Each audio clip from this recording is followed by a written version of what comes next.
Walk us through all the festivities of today. We have historian Brooke Barbier, who, before we get into anything serious, I would love to show your nails. They're so fun. That you did for today's event. Yeah. The American flag. Are those not beautiful?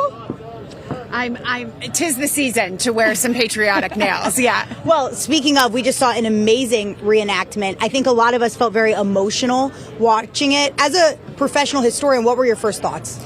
I was really emotional. I got a little teary. One thing that's so powerful to see is how the Redcoats lost control of themselves. They fired without orders and they charged, and it wasn't until their captain was able to find a drummer to beat them back to order, beat the order on the drum, not beat them back to order, that they composed themselves. And so we really saw the Redcoats lose themselves and fire without orders. Brooke, let's talk about Parker's revenge. So that's actually something that just happened behind us. We've been talking about the battles a lot, but this was really important. And that moment actually happened right here on the battle green in Lexington. And it really sparked that, I feel like, confidence in the people of this area that, you know what, the American Revolution was starting and it was possible. Captain John Parker and his men did not quit.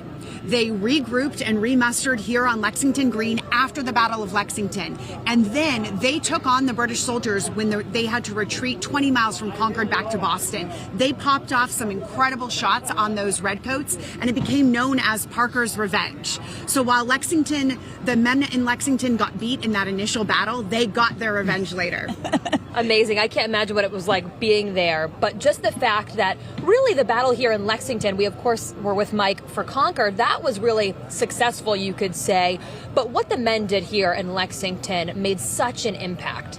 Absolutely. This is the first the first battle of the Revolutionary War. And the Lexington men showed resolve and courage. And then, like I said, they picked themselves up, those that could, and fought back. And Unbelievable. Is it not the story of the American dream? Yes. Is it not? Absolutely. Brooke, thanks so much for being with us. We're going to have Brooke with us all morning. She's been so helpful so far. Thank you so much, because there is a lot of history to unpack today.